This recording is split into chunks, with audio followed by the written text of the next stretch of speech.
I am so excited to introduce my guest today. He is the leader in cultivating company culture. He's now taking his motivational industry experience and life story to drive his mission forward through public speaking events and his book, The Confetti Culture Playbook: How to Boost Your Team's Contribution and Impact, and through his online personal brand with motivational and educational content. So I'm excited today to introduce my guest, James Ferguson. The greatest things in life are on the other side of fear. I was scared shitless to get on that stage. But if I said no, who knows if I'd be where I am now? The book allowed me to leverage building the community, leverage getting people's interest and attention, and leverage the opportunity to be in the role I'm in today and to be a speaker. It's the fear of all this comparison that we have of others. But really, the game is you against you. And I said to myself after that, I'm like, I've been the reason that this feeling has not happened yet. But what I learned is, which is so interesting, is that I want to start with this idea that we all face this concept of imposter syndrome. You literally wrote a playbook on everything you've learned. What was kind of the mindset and the process into deciding to write that book? And did you face any of that kind of imposter syndrome? And how did you overcome that? that's a great question. To answer it quickly, yes, I absolutely face that. But I will share this, that the greatest things in life are on the other side of fear. Through my journey, I've learned that, but I'm continually learning that. So let me start where it kind of started. I've had writing a book on my vision board since 2014 or something like that. Always wanted to do it, but just never either felt like I had the right thing to say or the really made the time to do it. And in 2017, I was laid off from a role. I said, all right, this is the time. I got time on my hands. Let me start writing it. But I just didn't have enough to say yet. I didn't go through enough in my experience to write my own book. I could have written a book I'd already read, but I wasn't going to write my book. And so with that time, I decided to create a playbook for myself to set myself up for success for the next role. And by doing that, I basically created almost like a training binder that allowed me to be able to use that not only to mentor others, but to mentor myself. And again, set myself up for success and sharpen my tools so that when I got the next job, I could crush it. So then 2020 hit and we all got hit in the face. And, I said, look, I'm not going to have this kind of time again. I have two kids, or one on the way and one already. I'm really not gonna have much time on my hands again, and this may be the one chance that I get, and I feel a little bit more confident about what I could tell. So, I think the biggest reason I got started, truthfully, Dave, is that I put it out there in the world. Like I said a minute ago, we make time for what matters to us, and a lot of times when we do make time, that's truly what matters to us at the time, whether it's good or bad. And in this particular case, I said to myself, like, I didn't wanna lose trust and respect for myself by saying I was gonna do something and not do it. And so I said, the only way to truly put pressure on myself in this moment in 2020, when no one's spending time with one another and truly supporting people in the way that we're used to, is I said, I'm gonna put it on Instagram and tell people what my plan is to do. And so on Instagram story, I wrote, I'm gonna write a book by this date. I'm gonna put it in bookstores by this date, and I'm gonna become a speaker by this date. Fast forward, within 1 year, my book was published. I was doing book signings at Barnes and Noble, and I started speaking gigs. So I think the biggest thing that I learned through that process, to truly answer your question, is people always think about, like, I don't have a platform. I don't have people that really care about what I have to say. But I want to challenge that, because you can build the platform and you do have things that people want to say, because what your story is, whatever that may be, through your experiences, whatever, is something that someone can relate to, has been through, or is going to face. And they're going to need your resources, your insights, your inspiration to get through that on their own. And sometimes we have to believe in ourselves first so that we can build belief in others. And again, it doesn't mean that there's an absence of fear. It just means that we face it and push forward regardless. I think it's what's key there is you mentioned that you don't necessarily need to have a platform. When you were creating this book, did you have a large community that you knew you could already tap into? Or were you like, listen, I need to get this created out of my mind and into something tangible and then kind of build community afterwards? Because I think a lot of people, as you were saying, it's like, well, I can't make any money. I'm nobody to be creating a book because I don't have the audience yet. So, kind of where were you with the audience, I guess, side of things, of what you could tap into when you were creating this book? 0. None. So, and I think that's the scariest part, right? Is that if I don't have an audience, no one's gonna listen or read, and therefore what's the point? And it's funny because through my experiences, especially getting into the speaking stuff, so many people say we started speaking first, then we wrote the book, and then we got more speaking and it just built on itself. Where I did the opposite. I wrote a book, then started speaking.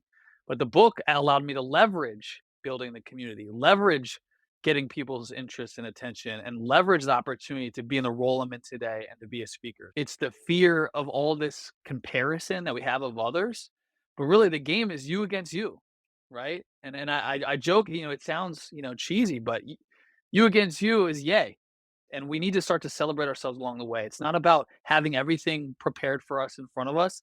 It's about just taking one step forward every single day, right? And like I thought about this before we did this podcast, and I think you like Wolf of Wall Street too. Do you like that movie? Oh, yeah, who And doesn't? so anybody listen, if you've seen that movie, there's a scene in it where Leo says something along the lines like, "Are you behind on your cell phone bill? Good, pick up the phone and start dialing."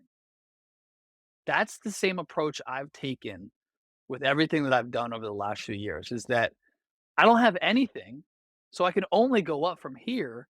And if I allow these things that are kind of very surface level and really in my mind to prevent me from taking action to gain traction, I'm only going to hurt myself. And it's like going to the gym, man. It's a compound effect. You just keep Mhm. creating, keep building, keep doing, and things will start to happen. That platform will get built, the audience will get built, and things start to happen for you.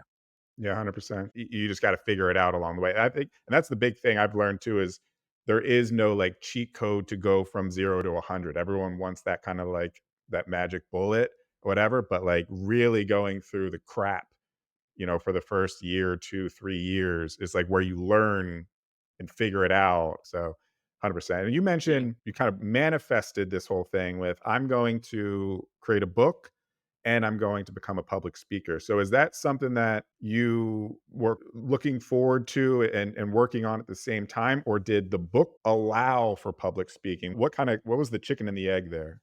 Yeah, I mean, I would love to say that I had it all figured out and outlined and prepared, but I really didn't. I started with the book and, truthfully, I never wrote the book to make money, and I don't think anybody really does. It's not for that. It's about impact, and I didn't care if I had 10 people or 200,000. Like, it was just about trying to give value to others. And, by doing that, when you do that regularly, when you're just simply trying to add value, whether that's motivation, inspiration, solving a problem, insights, whatever, when you do that, it gets returned to you tenfold. And again, by creating that book, putting myself out there, putting what I've been through out there for others to read, it began to catch attention in different ways and well beyond my niche that I was focused on. And those are things that I didn't even think about going into it. Like, again, to say that I had it all figured out would be a complete lie. But I will say this, is that writing a book is not as hard as we make it out to be. And you had said something in the beginning here that this is a physical copy of kind of your life's work almost is kind of what you said, right? And I think we put too much pressure on what it has to be instead of just making it what it is and using who we are to do it. Again, I'm no writer. I mean, you know this firsthand. I didn't even finish college. So, I think to say that you have to have a certain degree of expertise or be a writer at all, it's none of it's truly valid. It's just about putting pen to paper and finding the value that you can add and then presenting it to the world and letting it take off. For sure. And what I've seen too throughout your career now is that it's opened up some doors with when it comes to public speaking. And that's where I really find interesting because a lot of people when they start their personal brands online, they're looking at it through the lens of social media, right? How do I create content, publish content consistently, and then I'll monetize my Instagram Right. account through like a digital product or something like that. But I feel like the full well-rounded personal brand is outside of the digital space too. And really once you have something to say, being able to have those kind of public speaking events is something just as crucial. And I think also financially, something that people don't understand is actually pretty fruitful as well. So, can you talk me through how'd that first speaking event come? How'd you find it? Did they reach out? Were you reaching out to people? And then, was it paid? Are you starting to get paid for these things? And what can people expect if they do get into public speaking, that kind of financial end of things? So the first gig kind of landed in my lap, and it was something I had never done. I mean, I had done it like, with my teams at a quarterly luncheon or something like that, but never in like a structured way that was trying to completely add value. It was more just like a, like I said, like a town hall. And I was scared shitless. And everything in my body told me, don't do it. You're not ready. You don't know what you're doing. It's going to be scary as hell. And I said, F it, I'm doing it. And again, like the same thing, like imposter syndrome, like you think that you don't have the resources, the wherewithal, the experience to go do this thing in front of all these people. They're paying to be there. What are you doing up on the stage? What kind of value are you gonna add? But in that particular case, I'd written a book. So I took the structure of that book and created into kind of an outline to what a workshop would be to share insights and inspire the team to better support their teams and put employees first. And after being on that stage, man, I was like, "Holy shit, like, I love this." Of course, there was so many things I could do better, right? Like, in anything we do, like but Yeah. I was like, "I could do this 100 more times." And, like, people came up to me afterwards, so I was like, "I know it landed." And it just really helped me understand. I said that thing, I said it at the beginning of this podcast is the greatest things in life are on the other side of fear. I was scared shitless to get on that stage. But if I said no, who knows if I'd be where I am now? Honestly, that decision, right? Our decisions dictate our direction. So that decision could have changed everything, the trajectory of where I'm at now. So again, I think for those that are considering it or potentially if someone reaching out and you're like, I don't do that, just go for it. Like you literally have nothing to lose, only to gain. Because even if you mess it up, even if you make mistakes or whatever, there's an upside to that, meaning you can learn from it. And when you learn from it, you can build from it. And there's just so much value in that. And I think so many people are scared to make mistakes, to put themselves out there, to fail. And it's fear based. And I really encourage people to get out of their own way and just go take action to gain traction. One little tidbit that people don't know is that you actually have a music career or had a music career Yeah, and have an album out on Apple Music. So if we want to plug that, we can. But how I sure kind of do. want to link this is you've performed before musically, and I've seen that you've done it on stage and such. Is there any correlation there in terms of like the confidence that you could take from the music side of things into more so like a public speaking stage presence? That's a really good question. I'm glad that you asked that because sometimes people ask questions and you don't realize things connect when they do until that question's asked. But I do have a rap album out there. You want to check it out, look for it. But I think the same thing as the speaking gig as I just shared a moment ago. I think the biggest fear I had when doing music was the fear of getting up on stage and performing it. And it wasn't really the concept that people wouldn't like the music. It was more that I might make a mistake up there and be judged for it.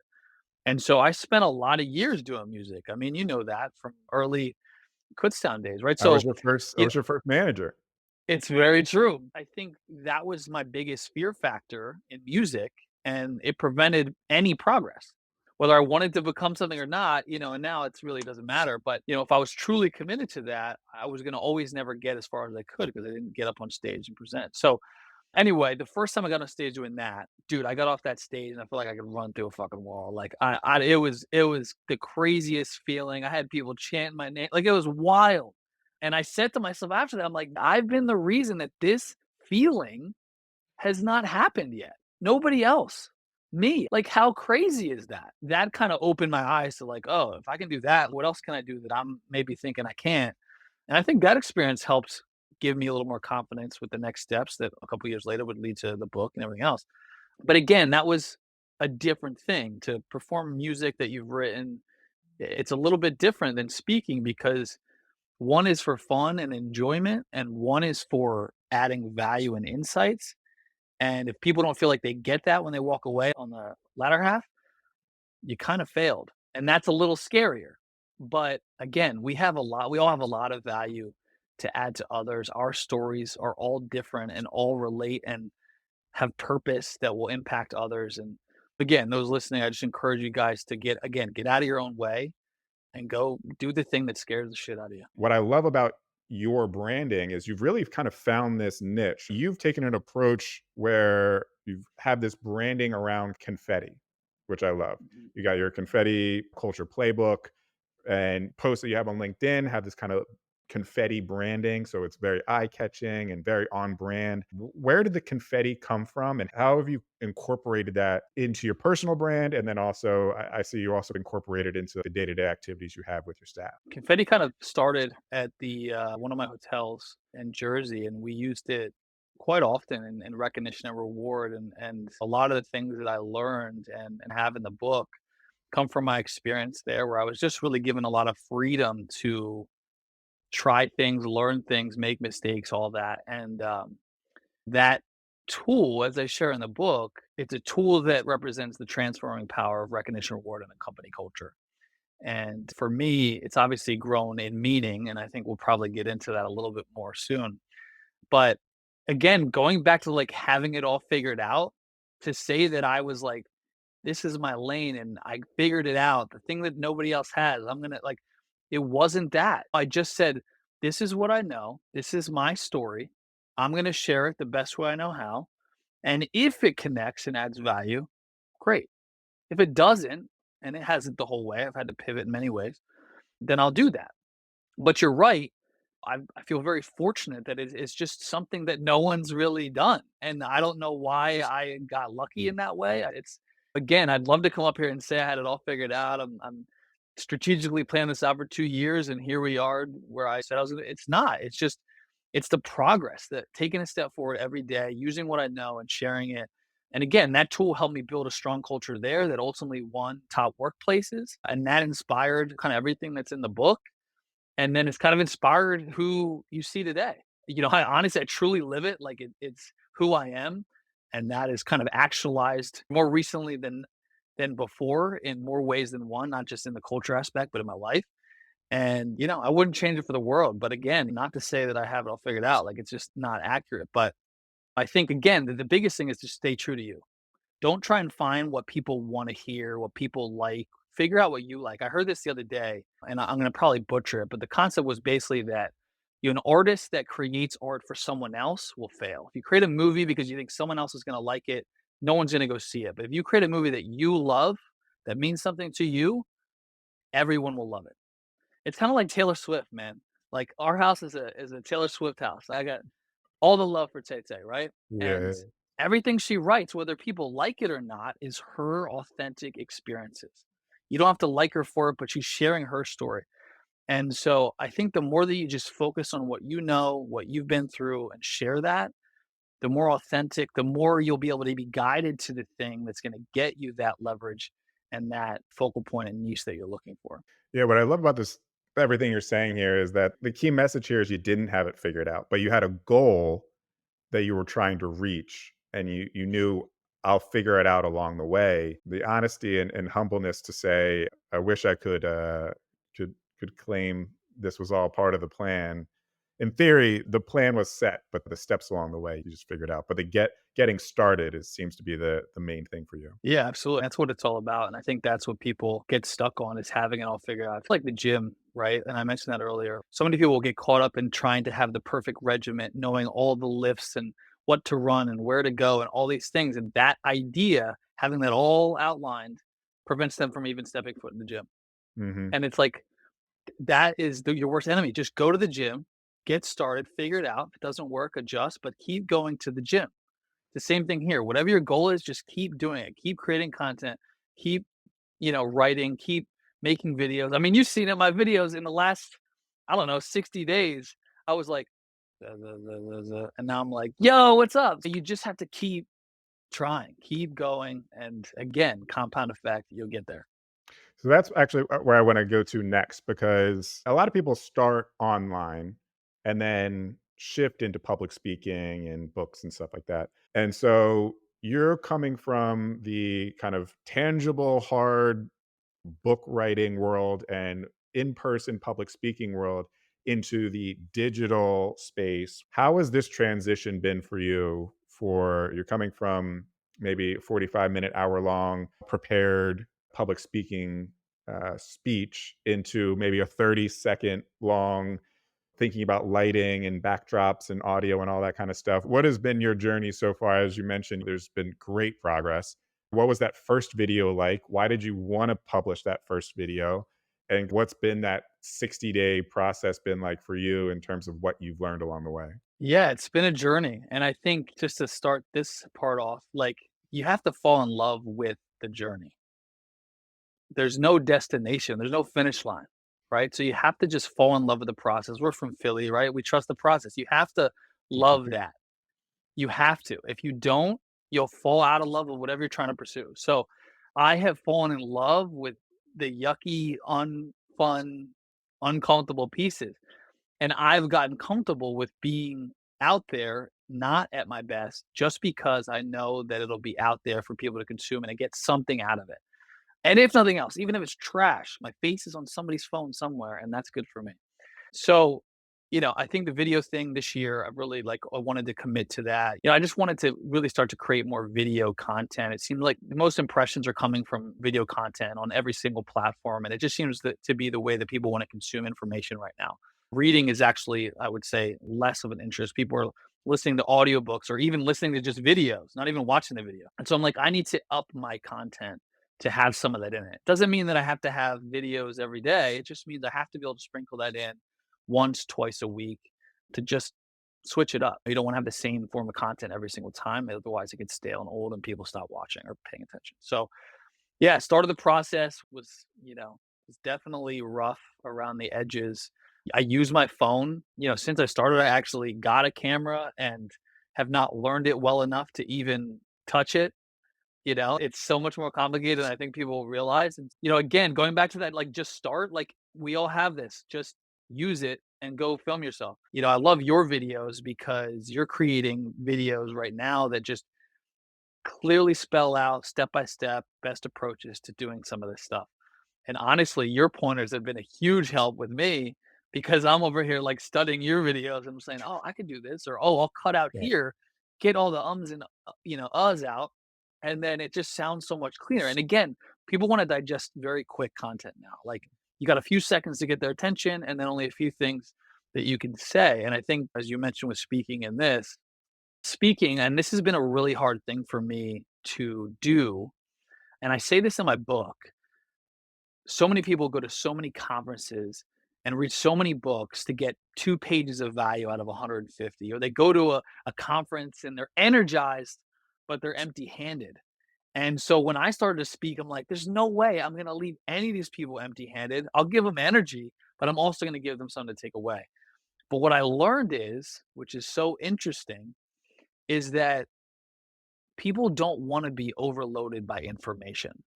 And so the interesting about making videos is, and there's a quote, it says, "The more you say, the less they hear."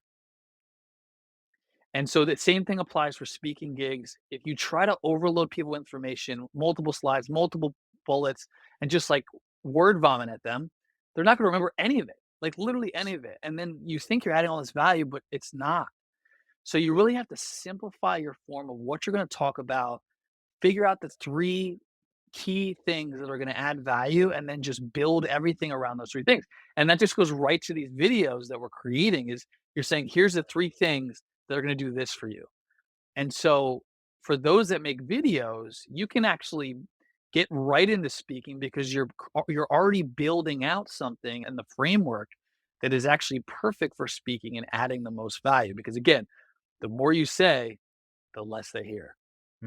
I've been learning that even myself over the last couple months is this idea of like simplifying and not even just like It's hard. what It's hard. what well that there's a famous, I mean it's an Apple quote, Steve Jobs quote, but the idea is like simple doesn't mean easy. Simple is actually very difficult because to refine down to like its basic necessities, but knowing what those necessities are and making sure that you still deliver on them is very hard.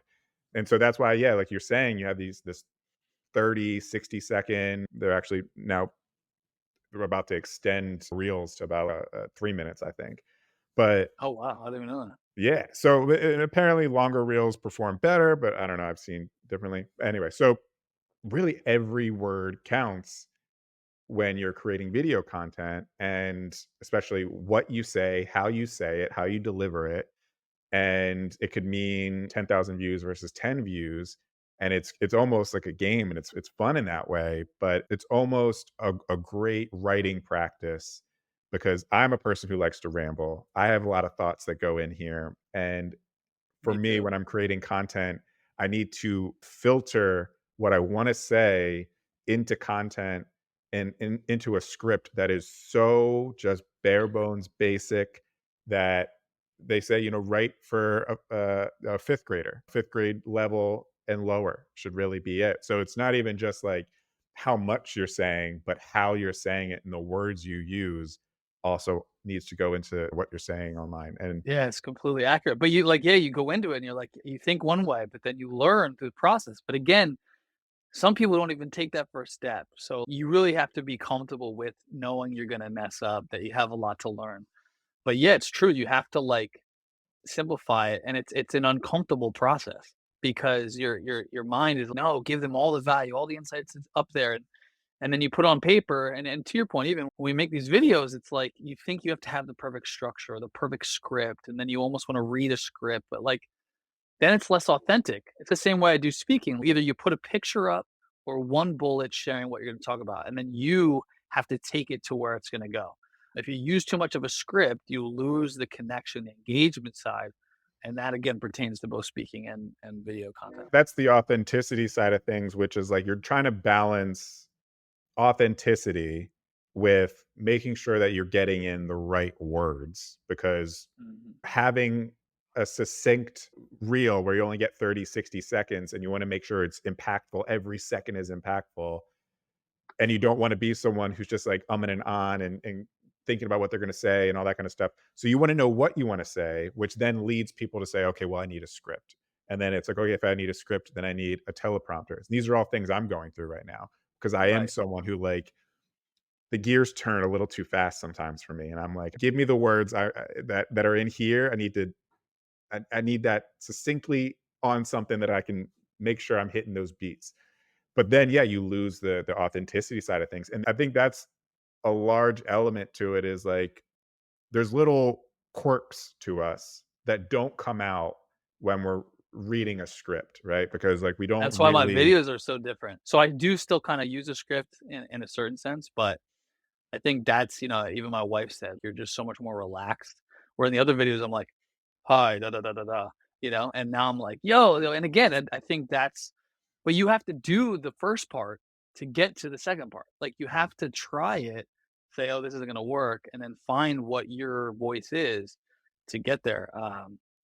But yeah, it's a process. what I wanna know, because this is, kind of the funny behind the scenes side of things that people don't really ever get to see, is on the note of curating a perfect image of you on video is kind of okay, how do these videos come together?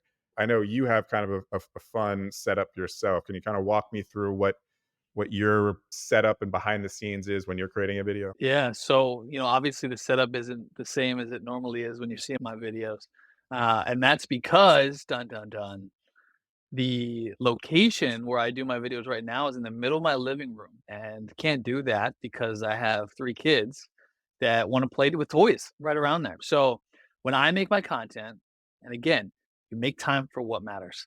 At night, they go to bed, again, I prepare for it, so it's a certain night of the week and all that stuff, right? But it's a small bookcase that's sitting in my living room. I drag their kitty table over. I take their little kitty seat and plop it down on the floor. I sit in said seat at said table, and I put the camera in front of me. Now, the camera only shows me, half of me, the table. It looks like I'm sitting at any other table. But for me, I'm looking real goofy in my house in the middle of my living room surrounded by toys that nobody sees.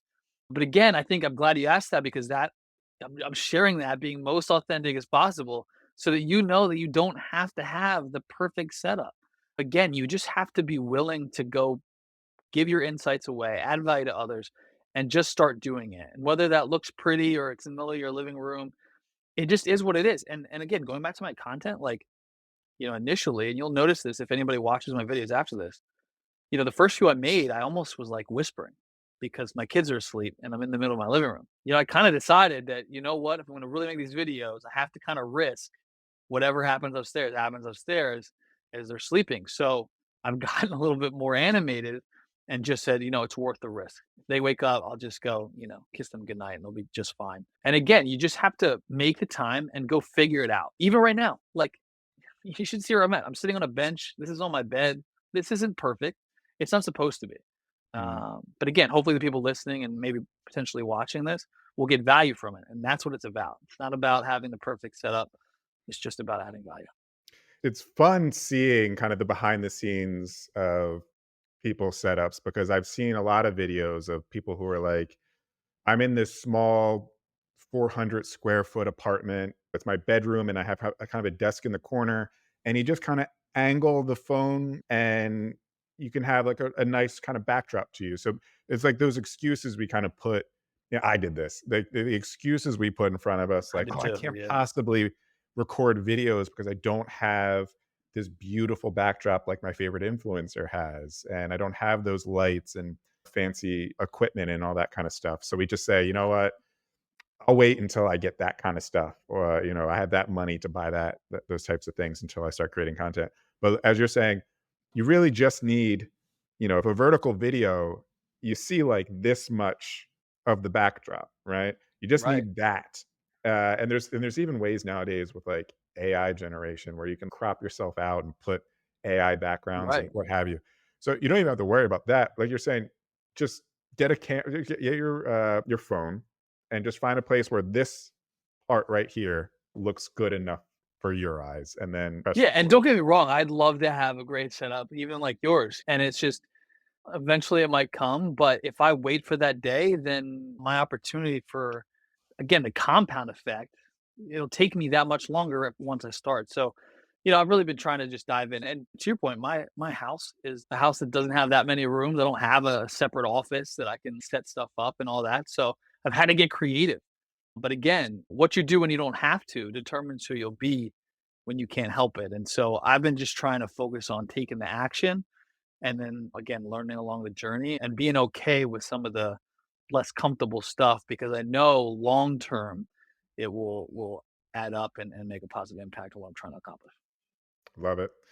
All right, if I was to summarize today, I would say a key message here is you don't need to be ready, but you do need to have a goal that you are just steadfast on reaching and just pressing go, and you'll figure it out along the way.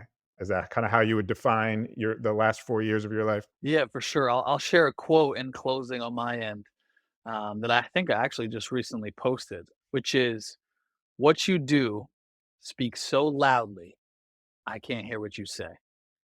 So don't tell me that you want to start creating video content. Don't tell me that you want to build your brand. Show me. Go take action to gain traction and make sure that what you do today creates a better tomorrow. Love it. James, I appreciate you taking time, and I know you probably got some kids that are missing dad right now, so don't want to hold Yep. you up any too longer. But honestly, this was great. Thanks for coming on, man. Yeah. Thanks for having me.